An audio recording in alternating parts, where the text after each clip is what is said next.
सबके मन को भाती है बातें मुलाकातें, आओ हम सब मिलकर इसकी शान बढ़ाए, इंद्रधनुषी रंगों से इसको सजाए, छिपी हुई प्रतिभा को हम आगे लाए, बातें। नमस्कार, आप सभी का बहुत बहुत स्वागत है आज के इस बातें मुलाकातें कार्यक्रम में।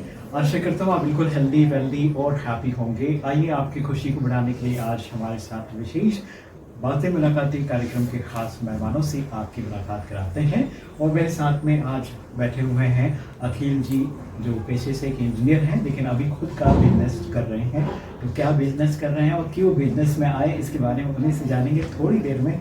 और आप दूसरे शख्सियत को देख रहे हैं, आप वर्षा जी हैं और आप BA bachelor in computer science किया हुआ है और कंप्यूटर एप्लीकेशंस के बारे में बच्चों को पढ़ाते हैं। और आप पटेल कॉलेज में अभी वर्तमान समय में अपनी सेवा दे रहे हैं।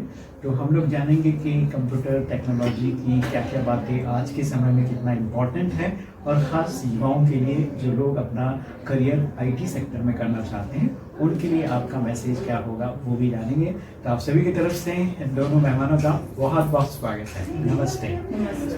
तो चलिए, मैं सबसे पहले अखिल सर से आपकी बात कराना चाहूँगा। अखिल, बहुत बहुत स्वागत है, कैसे हैं आप? धन्यवाद सर, धन्यवाद, बहुत अच्छा।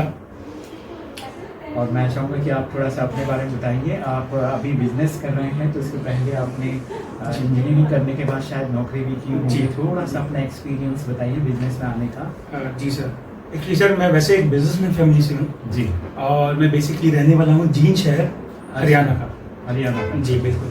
तो 2007 में जब मैंने अपनी इंजीनियरिंग पास आउट की, तो ऑब्वियसली हर स्टूडेंट का एक कॉलेज में सपना होता है कि डिग्री पूरी होने से पहले मेरी प्लेसमेंट हो जाए। जी जी, और ऐसा हुआ भी।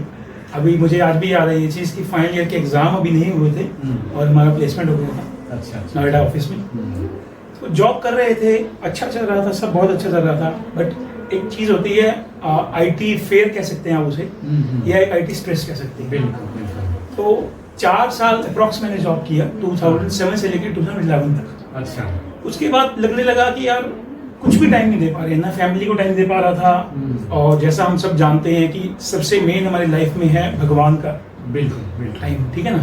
तो उसके लिए भी टाइम नहीं लग पा रहा था। ऑफिस के काम से शेड्यूल इतना बिजी रहता था, क्लाइंट का इतना टाइमिंग ऊपर नीचे रहता था कि कभी रात को 4 बजे काम कर रहे हैं, कभी सो ही नहीं रहे हैं पूरी रात। ऐसा शेड्यूल हो गया था उस वजह से। तो फिर एक दिन लगा कि नहीं यार, अब इससे ज़्यादा स्ट्रेस नहीं ले सकते काम में, तो रिजाइन डाल दिया। अच्छा। फिर कुछ अपना थोड़ा वो शुरू किया बिजनेस। हालांकि मेरा बिजनेस क्लोथिंग का है, पीछे कोई एक्सपीरियंस नहीं था। ये मेरी वाइफ है वर्षा, इन्होंने थोड़ा सपोर्ट किया मुझे, थोड़ा नहीं बहुत ज़्यादा किया कि आप स्टार्ट कीजिए, कुछ देखते हैं, लेट्स सी क्या होगा। तो फिर धीरे धीरे टाइम मिलने लगा, फैमिली के लिए भी, बेटे के लिए भी। उस टाइम मेरा बेटा सिर्फ 2 साल का था, तो उसको भी टाइम देना था, खुद को भी टाइम देना था। तो इस जर्नी में जो है मुझे ये फील लगने लगा कि यार स्ट्रेस नहीं लेना, आइदर बिजनेस करो आइदर जॉब। और अभी राइट नाउ स्टेबल बिजनेस है, बेटा भी बड़ा हो गया 12 साल का, उसे भी टाइम दे रहे हैं, बिजनेस को भी टाइम दे रहे हैं। अखिल, बहुत अच्छी बात आपने बताया। और मुझे लगता है कि कहीं ना कहीं हम लोग जब इंजीनियरिंग सेक्टर में आ जाते हैं, जॉब ज़रूर करते हैं, लेकिन जॉब के साथ साथ जो आपने कहा कि कई बार बहुत ज़्यादा टाइम हमारा कंज्यूम हो जाता है उसमें। और अगर एक फैमिली है तो फिर उसके लिए टाइम देना, या फिर अपने पर्सनल कुछ काम होते हैं या खुद के लिए टाइम देना, ये बड़ा मुश्किल होता है। ऐसा लगता है कि नौकरी के साथ हम बिक गए, तो नेचुरली हमारा जो स्ट्रेस लेवल है वो बहुत ज़्यादा हो जाता है। और कई बार प्रोजेक्ट्स भी ऐसे आ जाते हैं कि आपको खाना खाने का भी टाइम नहीं मिलता। तो निश्चित तौर पे इन सारी चीज़ों को देखने के बाद आपने एक सही डिसीजन ले लिया, और आज भी खाली ना बैठे लेकिन कुछ ऐसा कुछ करें जिससे उनको टाइम भी मिले। तो आपने अपना बिजनेस शुरू किया, और शुरू में कोई भी बिजनेस में आपको हेल्प लेना ही पड़ता है, और वो हेल्प आपने, वर्षा जी ने आपको हेल्प किया आपकी बिजनेस में, और बहुत अच्छी तरह से आपको एक सपोर्ट मिल गया कि भाई चलो हमारा एक अच्छा सपोर्टर बेस मिल गया, और उस वजह से आपने बिजनेस को अच्छी तरह से किया। और अब के समय में आपका बिजनेस स्टेबल है और एक नॉर्मल जो इनकम है आपका हो रहा है। और साथ में एक खुशी ये है कि भाई बिजनेस तो है ही है, लेकिन साथ में आप फैमिली को टाइम दे रहे हैं और अपना पर्सनल टाइम भी आप निकाल रहे हैं और चीज़ों में आप ध्यान दे सकते हैं। तो ये एक अच्छी बात आपने बताई। थैंक यू सो मच, बहुत बहुत धन्यवाद, शुक्रिया अपने बारे में बताने के लिए। आइए आगे बढ़ते हैं और मैं फिर से हमारे दूसरे मेहमान वर्षा जी से जुड़ना चाहूँगा।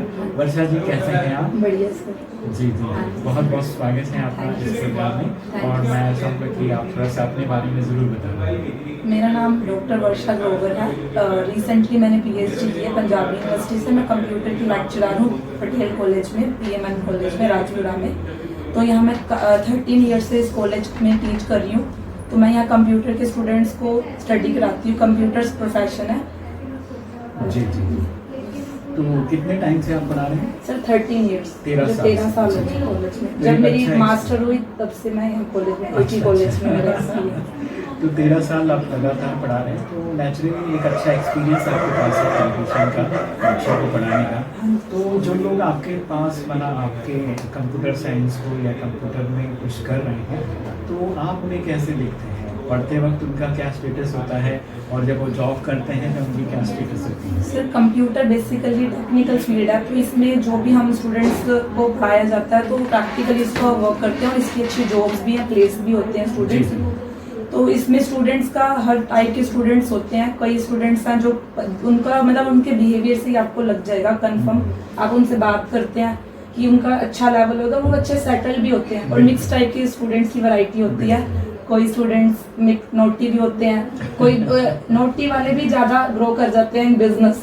I have found many students, कई ऐसे स्टूडेंट्स थे जो बिल्कुल देख के लगता था ये तो बिल्कुल नहीं पढ़ते, लेकिन सक्सेसफुल है वो और फील्ड में चले गए। तो हर स्टूडेंट अपने हिसाब से करता है, अपने अकॉर्डिंग स्टडी करता है, उसके हिसाब से हम उनको गाइड करते हैं। जिस स्टूडेंट को जिस टाइप की स्टडी देनी है उसको गाइडेंस भी हम वैसे ही करते हैं। अब मुझे स्टूडेंट का मालूम है कि वो पढ़ाई में बिल्कुल एवरेज है, तो उसको कैसे नोट्स प्रोवाइड करने, किस टाइप का कराना, तो उस बात को भी हम ध्यान में रख के उनको स्टडी कराते हैं, क्योंकि मिक्स वैरायटी अवेलेबल होती है हर जगह।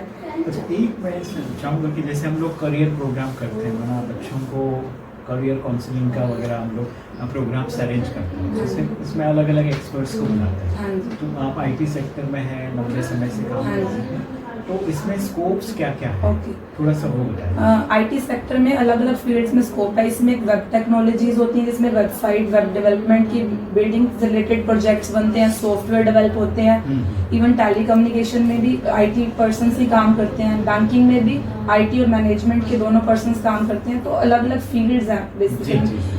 वेबसाइट को जो हमारा टेक्निकल वर्क चल रहा है वेबसाइट से रिलेटेड और सिस्टम सॉफ्टवेयर वगैरह बनते हैं, तो अलग अलग प्रोजेक्ट्स पे स्टूडेंट्स की करियर बनते हैं। सेक्टर में अगर बंदा सीख जाता है, अच्छी तरह से समझ लेता है, IT तो वो किसी भी फील्ड में यानी कोई भी उसमें भी एक्सपर्ट अलग अलग होते हैं। डाटाबेस के अलग एक्सपर्ट, वेबसाइट के अलग एक्सपर्ट, नेटवर्क के अलग एक्सपर्ट, हार्डवेयर के अलग। तो इसमें भी जिसकी जिस चीज में कमांड होती है उसकी वही जॉब लगती है और उसी जॉब पे वो एक्सपर्ट होके उसको आगे कंटिन्यू करते हैं। तो स्काई इज द लिमिट किसी भी फील्ड में। तो इसमें भी वही है कि हाँ, जितना भी जिसका अपना कैलिबर है प्लेसमेंट का, वो वैसे सेटल होते हैं और उस हिसाब से जैसे जितना कोई हार्ड वर्क करेगा उतना ही उसको पे होता है। वैसे जी बहुत बहुत धन्यवाद, शुक्रिया आपका, बहुत ही अच्छी बात थी आपने बताया। चलिए मित्रों, अब जाते जाते मैं अखिल जी से पूछना चाहूँगा भी एक छोटा सा मैसेज, और आप ब्रह्मा कुमारी से भी कनेक्टेड हैं, तो मैं चाहूँगा कि यहाँ की कौन सी बात आपको बहुत अच्छी लगती है और आप रेगुलर भी यहाँ पर आ रहे हैं, तो मैं चाहूँगा कि वो थोड़ा एक्सपीरियंस शेयर करते हुए एक मैसेज जरूर दें। सर जैसे मैंने बताया आपको कि जब मैंने बिजनेस स्टार्ट किया था, जी जी, उस टाइम ऑब्वियसली कोई भी बिजनेस स्टार्ट होता है तो बहुत चीज़ें लगती हैं उसमें। जी, फाइनेंशियली हेल्प भी लगती है और सबसे ज़्यादा हेल्प लगती है भगवान की। जी जी, वैसे तो वो हमारे पिता हैं, ये बात मैं तब नहीं समझता था जब तक मैं ब्रह्मा कुमारी से जुड़ा नहीं था। तब तक हम उन्हें भगवान की तरह ट्रीट करते थे कि वो भगवान है, ऊपर हैं, दैट्स इट। बट जब हम आश्रम आने लगे, कैलाश दीदी के पास आए, उन्होंने हमें प्यार से बिठा के समझाई चीज़ें, डेली आते थे हम, उन्होंने काफ़ी कुछ समझाया, बताया कि ज्ञान दिया कि वो हमारे पिता हैं और पिता से कोई भी चीज़ मांगने की जरूरत नहीं होती फर्स्ट ऑफ ऑल, और अगर मांगना भी है तो हक से मांगो। ये सब चीज़ें जो हैं हमें आश्रम में आके सीखने को मिली, और आज लगभग 10 साल से ऊपर हो चुके हैं जब हम हस्बैंड वाइफ दोनों आते हैं आश्रम और जुड़े हैं ब्रह्मा कुमारी से। और इनफैक्ट अभी लास्ट कुछ फ्यू मंथ्स पहले हम लोग OCR गुड़गांव भी गए थे, अच्छा ORC गुड़गांव भी, वहाँ भी होके आए। हाँ, अभी माउंट आबू जाने का मौका नहीं लग पाया वो देखते हैं कि कब मिल पाएगा। लेकिन हाँ, बस मैसेज तो सर मैं यही देना चाहूँगा अपने श्रोताओं को जी कि जैसा अभी आप किसी भी प्रभु से जुड़िए, किसी भी भगवान से जुड़िए, उसका एक ही स्वरूप है। वो हम सब अलग अलग रूप में देखते हैं, बट वो है एक परमात्मा। जैसा साईं बाबा जी भी बोलते थे, सबका मालिक एक, बस वही। उनसे जुड़ के और आश्रम में आके हमें सिर्फ यही सीखने को मिला कि हाउ टू बिहेव, कैसे बिहेव करना है, कैसे किसी के साथ चलना है, कैसे किसी का सहयोग देना है। बिल्कुल। अखिल जी, बहुत ही अच्छा मैसेज आपने दिया कि किसी भी तरह से आप भगवान को याद करते हैं तो भगवान एक ही है, उसे ही आप इनडायरेक्टली भी और डायरेक्टली भी याद कर सकते हैं। और आश्रम से जुड़ने के बाद, जैसे आपने कहा ब्रह्म कुमारी से जुड़ने के बाद आपको ये क्लैरिटी आया, एक स्पष्टीकरण हुआ कि भाई ईश्वर एक है, उसे अपन सर्व मना अपनी भावनाओं के साथ जोड़कर याद कर सकते हैं, उसे अपना पिता बना सकते हैं, उसे अपना फ्रेंड बना सकते हैं। जिस भी रूप में आप उन्हें अपना साथी बनाना चाहें बना सकते हैं, ताकि आपको उस फीलिंग के साथ आप उसे याद करेंगे तो बहुत टाइम तक आप उनके साथ रह सकते हैं, उन्हें याद कर सकते हैं। Thank you so much Akhil. And फिर से एक बार वर्षा जी को जोड़ना चाहूँगा, मैं वही सेम सवाल फिर से पूछना चाहूँगा आपसे भी कि आप भी ब्रह्म कुमारी से जुड़े हैं तो कौन सी बात आपको बहुत अच्छी लगती है, एक कोई बात बताइए और एक मैसेज है। ब्रह्मा कुमारी से जुड़ने के बाद काफ़ी चेंजेस आए हैं मुझ में खुद में, मतलब जो मैंने नोटिस किया, मतलब काफ़ी चेंज है। यही पर्पस है कि मतलब एक ईगो का जो लेवल होता है वो तो साइड हो जाता है, लगता नहीं है कि है, मतलब आपको ना चीज़ें क्लियर दिखने लग जाती हैं, आपको ये क्लियर दिख जाता है ये चीज़ ऐसे है, ये सही है। अभी हाँ, नो डाउट कि हम ये कह दें कि हम 100% बिल्कुल परफेक्ट हो गए हैं और भी कोई हमारे को गुस्सा नहीं आता या ऐसा, हाँ, अगर कोई प्रॉब्लम आती है तो पावर मिली हुई है, तो पावर है उस चीज को टैकल करने की भी नॉलेज है कि अगर गुस्सा भी आ रहा है तो मेरे को अपने कारण नहीं आ रहा, इसको मैंने ऐसे ठीक करना है, मतलब मालूम है, ऐसा नहीं लगता भी वो रीजन है। एक ये मैसेज और ये कि बहुत एक्सपीरियंस है लाइफ में, बहुत ज़्यादा एक्सपीरियंस है कि जो एक्चुअल में फीलिंग आती है कि आपके साथ भगवान है, वो मतलब पहले हम यही समझते थे मंदिर जाना सब करते थे, अभी भी चलो जो रूटीन है उसको भी फॉलो करते हैं, लेकिन ये फीलिंग जरूर आती है कि भगवान है। ऐसे मतलब कई बात तो मैं ऐसे इनको भी बोलती हूँ, अपने हस्बैंड को भी बोला कि ऐसे ही हो गया, मतलब ये मुझे कई बार बोल देते हैं कि तू बोल दे अपने शिव बाबा को, मतलब ऐसा होता है बहुत बारी। और मेरे एक्सपीरियंस हैं बहुत लाइफ के, मैंने अपनी डिग्री किया, ऐसे कुछ भी नहीं होता PhD करना या जॉब इतने टाइम से स्टेबल माइंड से करना इजी कि बिल्कुल इजी है, वो नहीं होता। बस याद करो, मन में ऐसा लगता है कि आपकी कोई हेल्प कर रहा है, बैक एंड पे आपके साथ है। ये एक्सपीरियंस मेरा यहाँ पर ही है, मतलब मेरे को लगता है, लोगों को बोलती हूँ ना कई लोगों को कि भगवान है तुम टेंशन मत लो, वो समझते भी इसका कोई रिश्तेदार है, ये भगवान है करेगा, वो बैठा है ना, ऐसे लगता है भी बैठा है कोई।